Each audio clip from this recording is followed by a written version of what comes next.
Boticário's AI accessibility journey, specifically focused on the e-commerce and inclusive customer journey.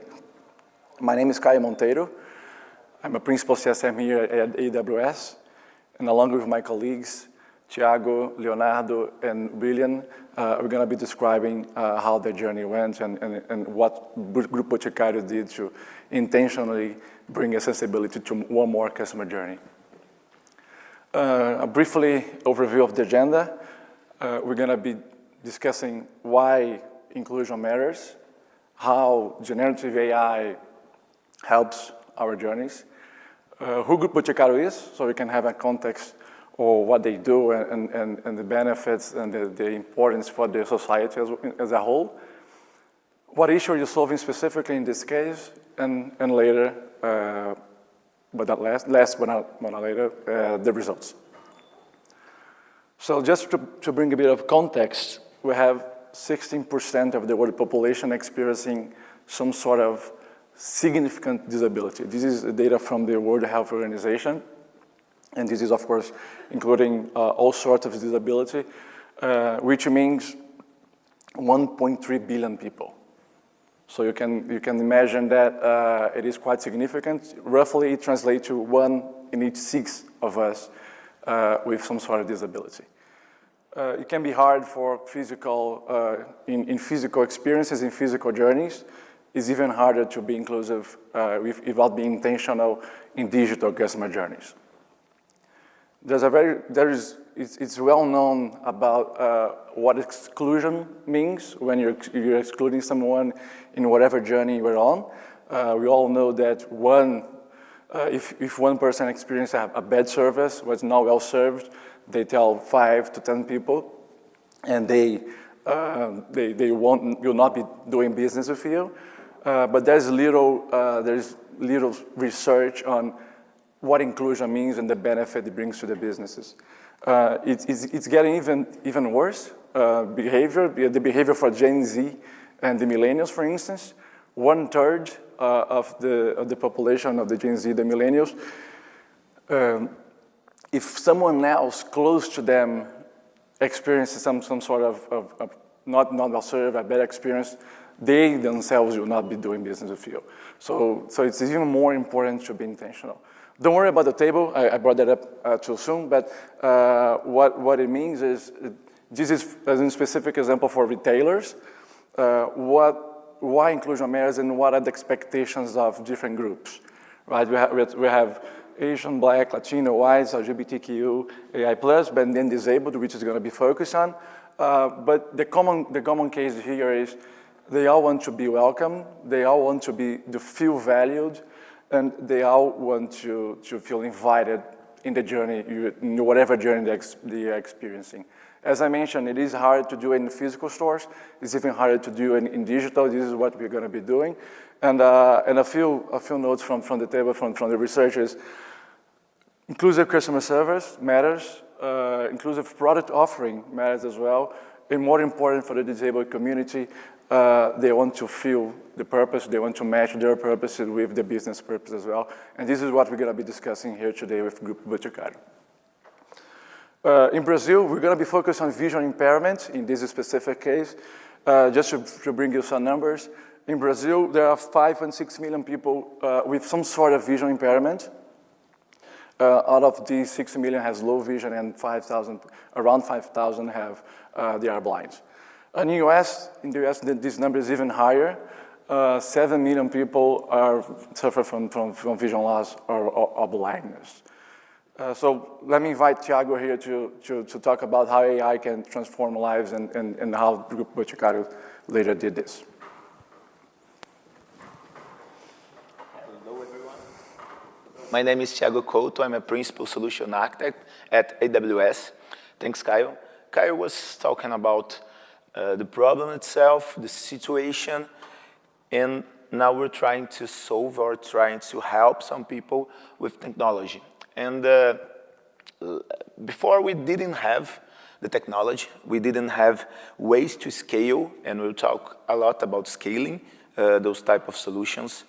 And usually, when you woke up in the morning, you don't think like, thanks humanity, we had like a printed press. We didn't think like the milestones that that humanity came to this point that we are living today.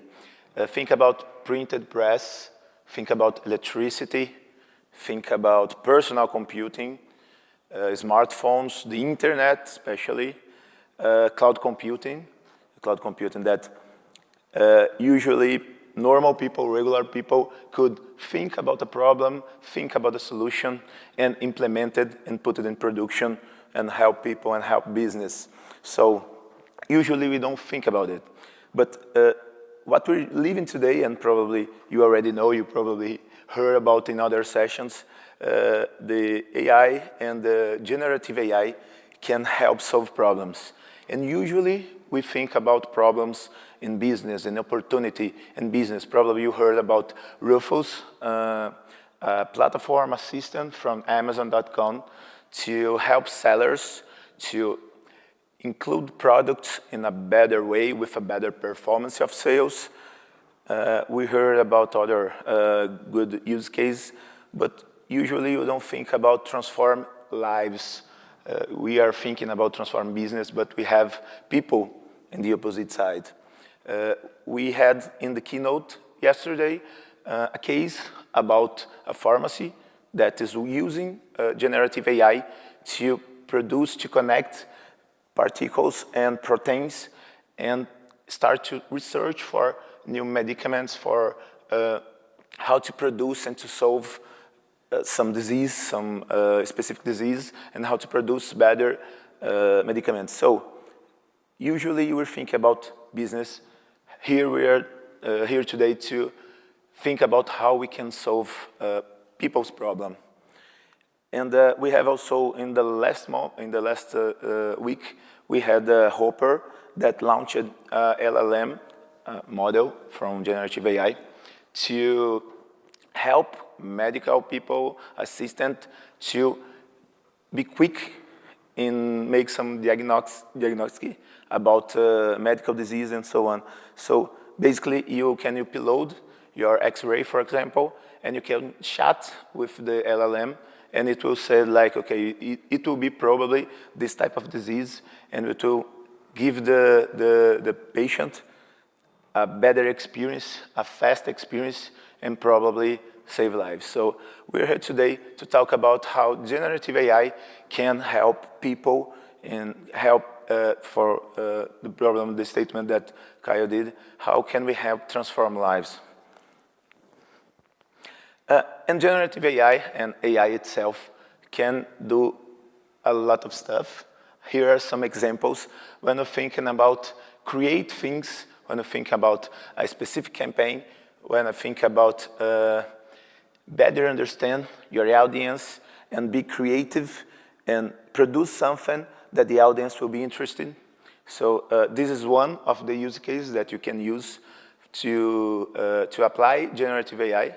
When you think about be productive, when you think about how can we develop faster and better applications and platforms, and just to accomplish that, just to adapt to people in need and to help people to use it in the better way. So we can use, for example, Amazon Q Developer to help developers to be faster and to be productive and to scale fast and to adapt to the needs.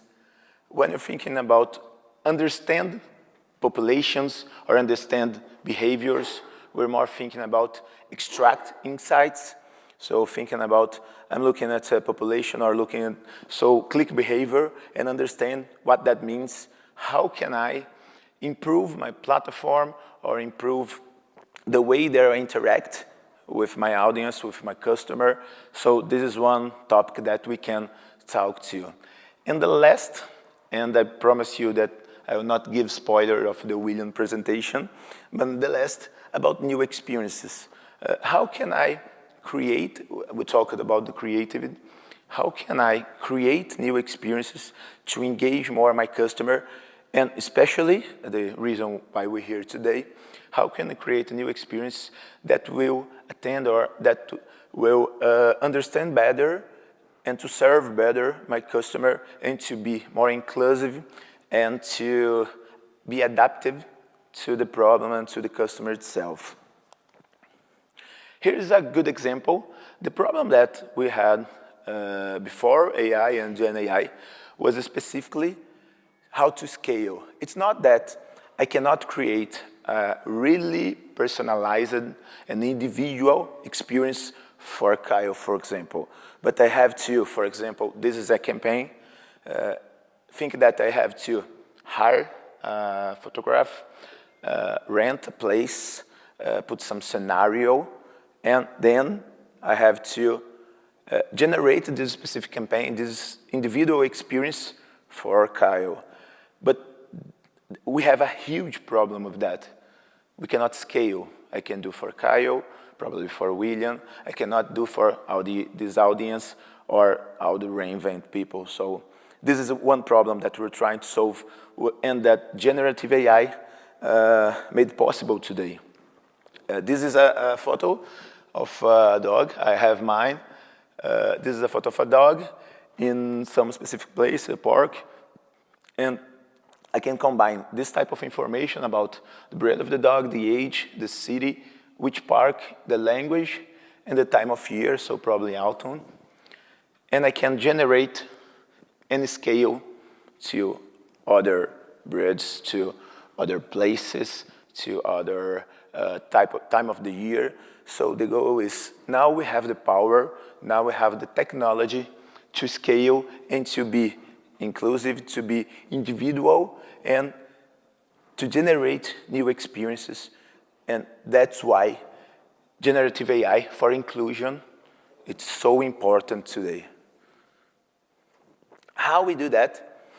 Basically, we have these slides outdated because we have tons of launches yesterday. So we didn't have new information to accomplish that. But here is how you can use that, how you can use generative AI with AWS inside your business and to help society and to transform ideas into production. On the bottom layer, we have what is more like focus on infrastructure.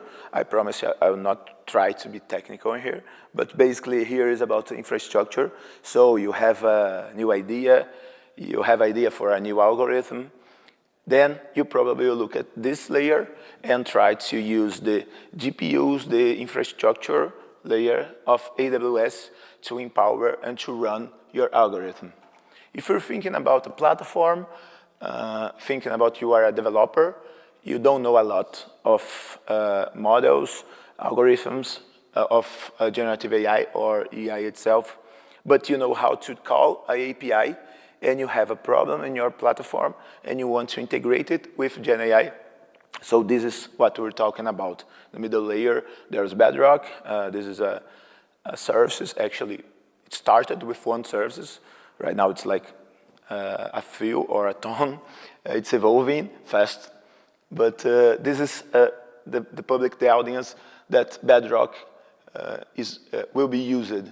And in the top layer, we're thinking about customers, end users, people that don't know about APIs, about the technical stuff, about how to integrate platforms, but they want to use the power of generative AI to the daily basis. Example could be like, I want to make an upload of a contract or image and interpret and understand what's going on, and I can chat with the system. So those are the ways that you can interact with AWS. One question that I get a lot, it's about security. It's about, is that reliable? Can I trust in the platform and the models that lies underneath? And this is the answer. Those are common questions that usually people ask me if they want to use generative AI for their platform, for their business, for their lives. The first, when you're using Bedrock, we can choose for a variety of models, and the interaction that you have with the model, with the platform, will not be stored. Of course, you can store, but it's not a feature of Amazon Bedrock. And you will be using that and interacting with the model, and that's it. We're not using your data to anything or passing your data to Meta, for example, to use in some new models. So it will be only for your interaction in your account. When you're thinking about security, all the transactions, the interactions will be encrypted. So as always when you interact with the API from AWS, those interactions are encrypted. So this is one requirement that we have if you want to interact with AWS. Another point that's really, it's an important topic if you want to specifically talking with really regulated areas or business, bank or FSI companies. It's about the region that the data will be transiting and stored. So when you use Amazon Bedrock, AWS guarantee that you will use and stay in the same region. So you don't have to, you start using in Virginia and you go to São Paulo after that. That's not the case. It's guaranteed that we'll stay in the same region. And to talk about compliance, we have also third-party companies that work with us and that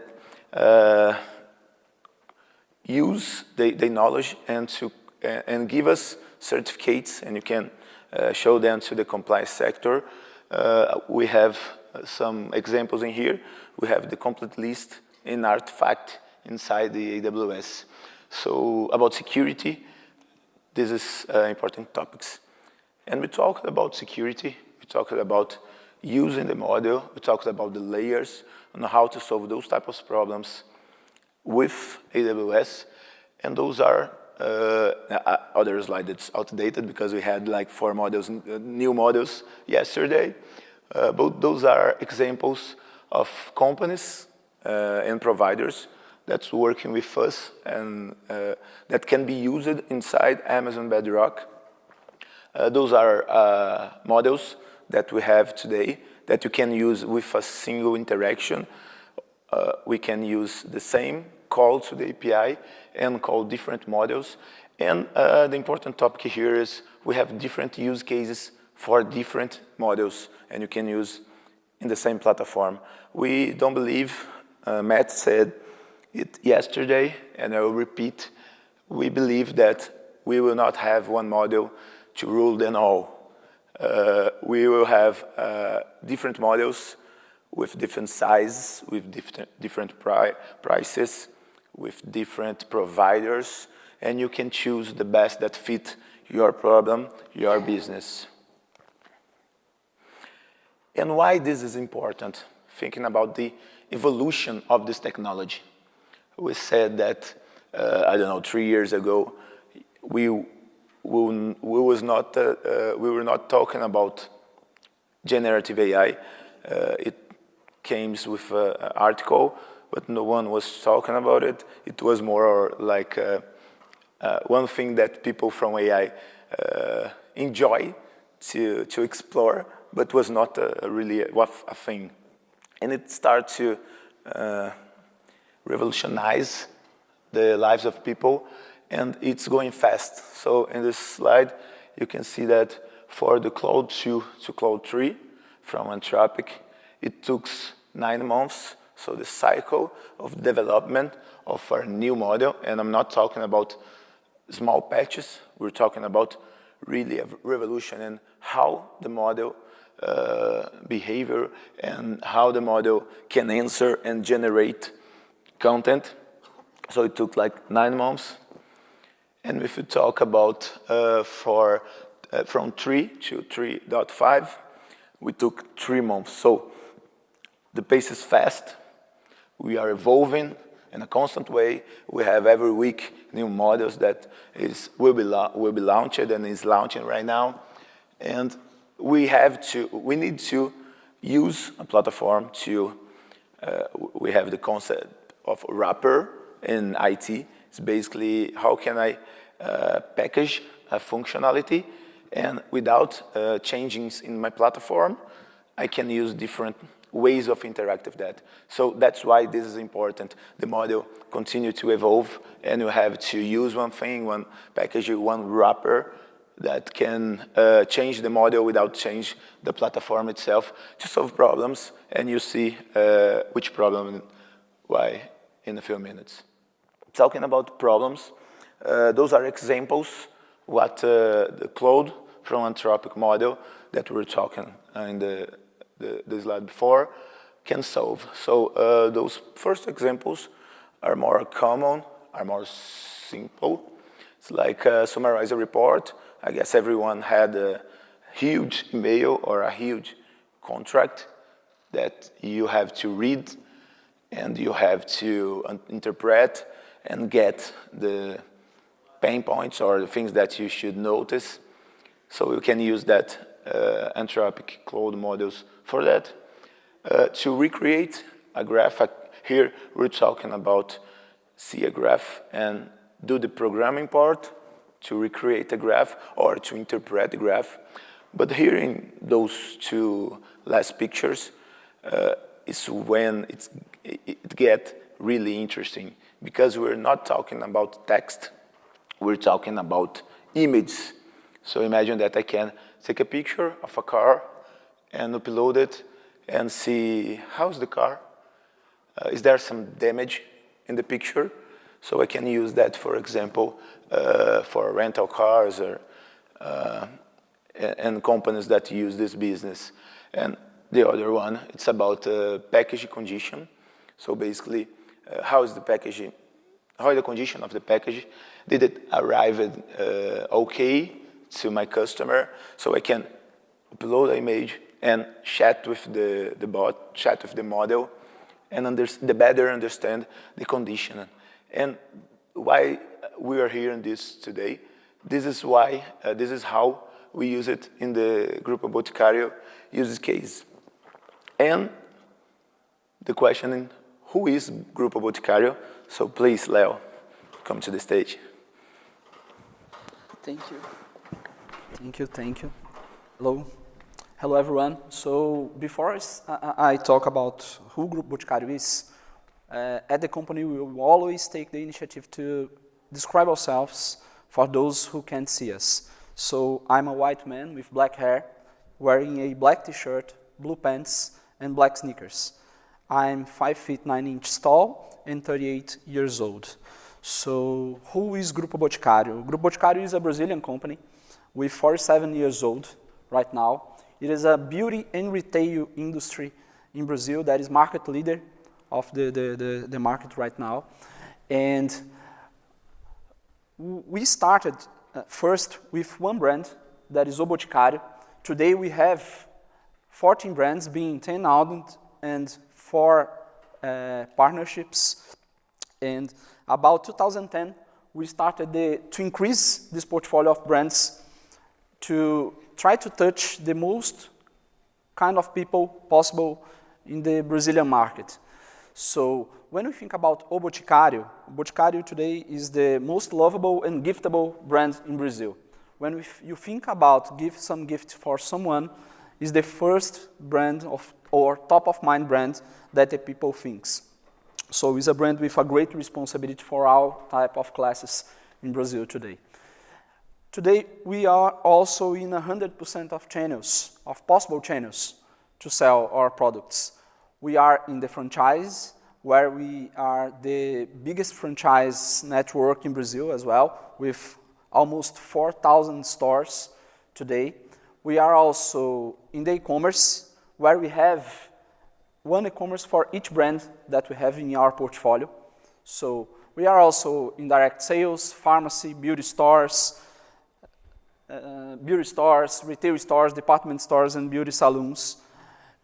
Being beauty salons the most young business that we have in our portfolio today, that we started for just a few years ago. So in 2023, we reached about $5 billion in revenue, being an increase of about 30% versus 2022.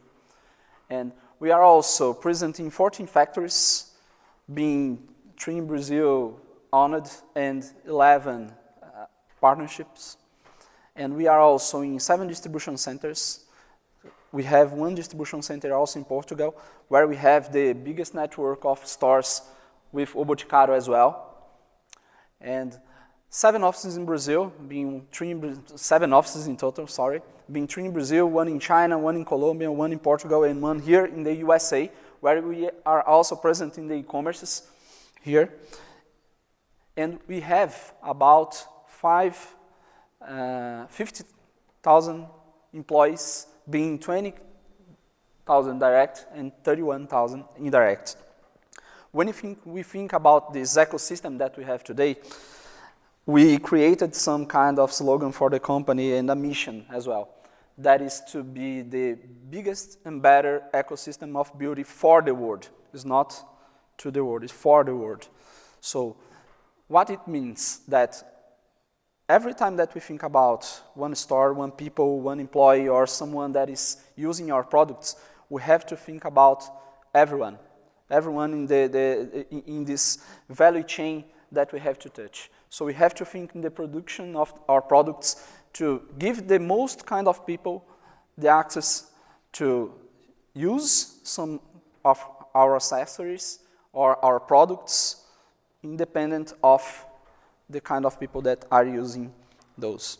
So currently, Grupo Boticário have, today we have about 63% of our product launches that incorporate some kind of diversity and inclusion elements, which means that our product and development department at the company are always thinking about how we can create products that touch every kind of people in Brazil. So that is something that is very important for us. So people with disabilities or people with different colors, different races, different classes, we have to think about the price of the products, the texture of the products, the smell of the products, and everything else that give the people the opportunity to use these products in any kind of situation.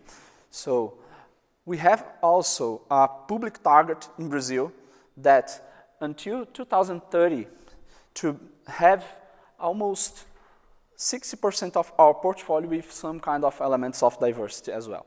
So our current progress is in 23%. What it means?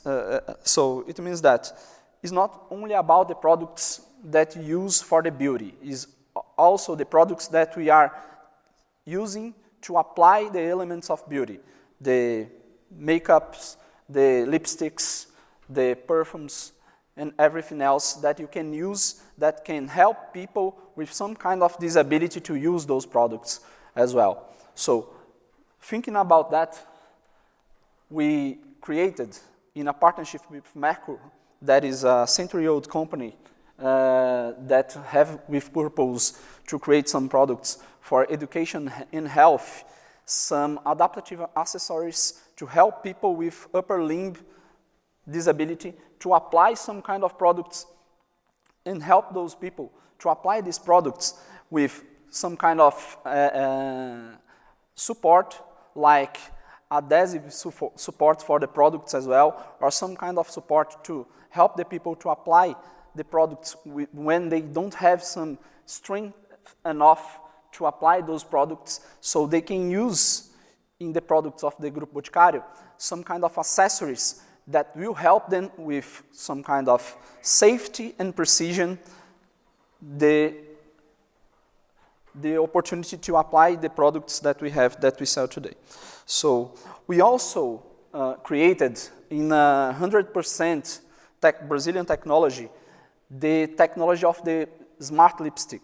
Smart lipstick is a device that helps people with some kind of visual disability or low vision or some kind of upper limb difficult as well to apply the smart lipstick by themselves. So how it works? The device identifies by the color of the skin, taking some kind of difference between the skin of the face and the mouth, and by that they can identify and apply with the 100% precision the lipstick in the mouth of the customers that are using the product.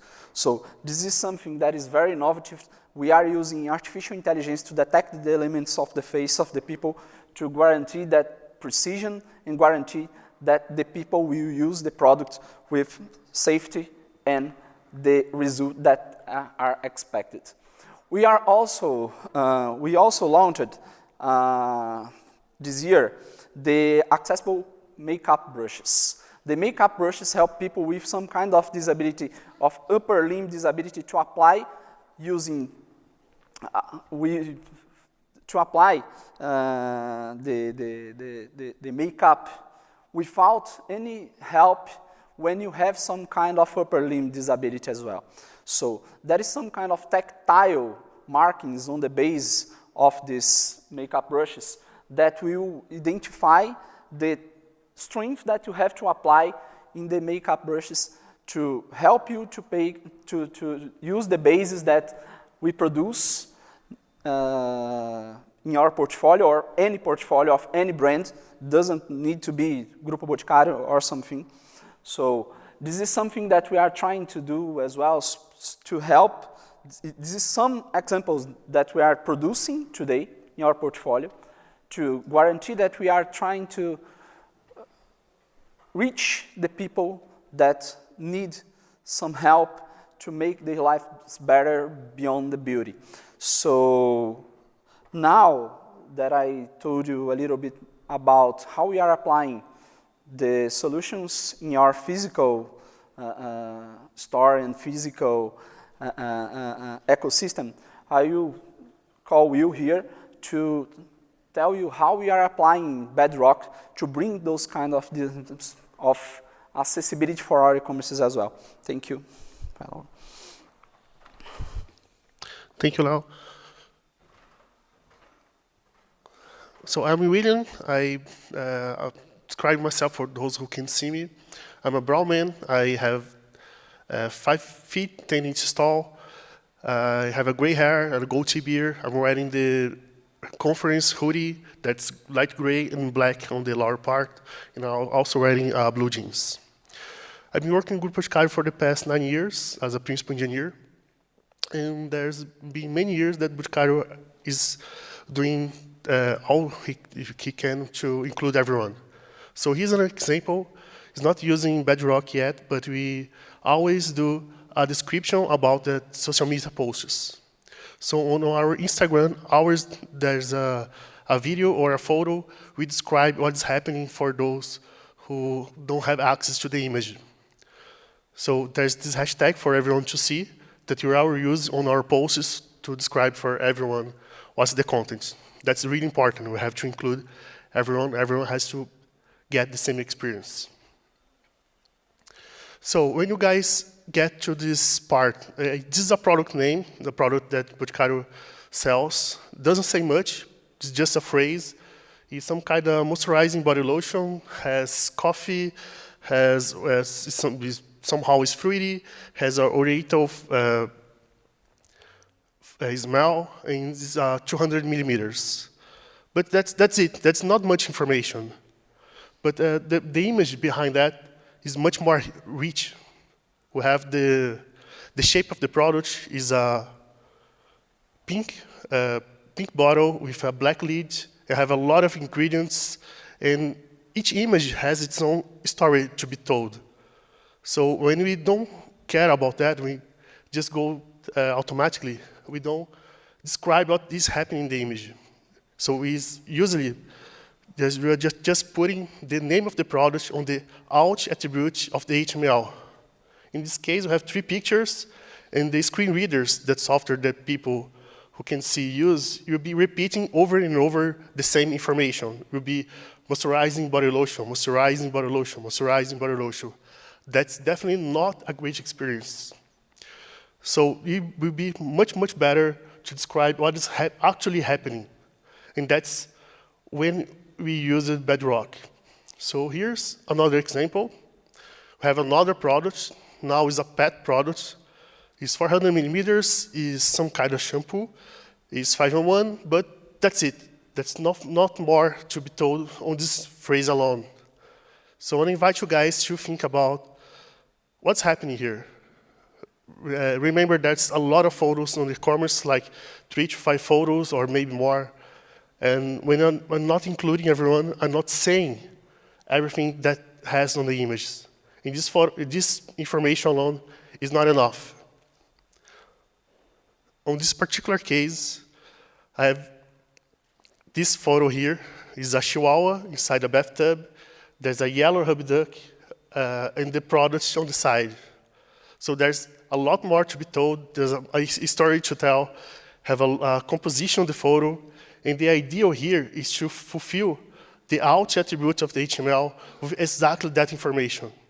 And that's the goal here. So to scale that, like Couto just told before, we use Bedrock.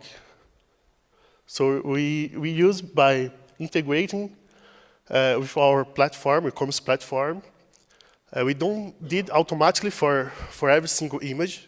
We still have a review, manually review from someone logging into the admin panel. That's they call back office right there. This person clicks on a button, then sends a HTTP request to the Lambda function. It sends the image encoded in base64 to the model, to the Bedrock. We're using Entropic Cloud 3 Sonnet. And then it comes back with a suggestion of what is happening on that image. This person then reviews, did some tests, or make better description about this image, save that information, goes to 2 databases. That's the product API and the search API. We have a MongoDB and an Elasticsearch. And then, finally, we go to the front. That's the web store. And that's where we render the HTML. We interpolate the API response with the HTML and show what's happening from each image. That's pretty simple. It's something that we didn't took us a lot of time to be doing, but it's really helpful for everyone, and including a large portion of people that is buying on our sites. Here's another example that was not our main goal when we did that, but here I'm searching for physical characteristics of the product. I'm searching for a red rounded perfume. That's information that was not described in any field of the product. It's not in the name, it's not in the description, it's not in category, it's not on text, but it's something that's only on the image. And now that we have that information, that text indexed, because we have Bedrock responding the image in text format, like in an alternative text, we can do searches like that. That used to be a 0 result page, but now everyone has benefits from that and can see what's happening. Now I'd like to show you guys how VoiceOver, that's a software that reads the screen, works, and what's he saying about this product. Image shows a perfume bottle from the Florida Red line. The bottle has a rounded design and is made of bright red glass. The top is made of pinkish metal. The name Florida Red is inscribed in elegant letters on the bottom of the bottle image. Alongside the scent, there is a white flower, red fruits like strawberries and raspberries, and some dark berries. There are also white and pink flowers with yellow accents in the center.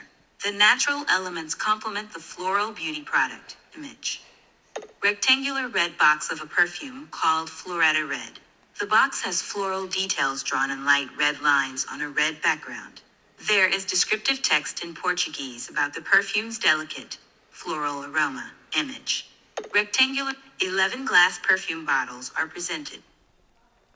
That's a much more beautiful story to be told, so everyone can imagine and on their mind see what's happening, and everyone had access to the whole information.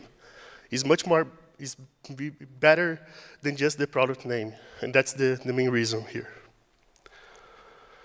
So that's our journey. We are a lot more to go.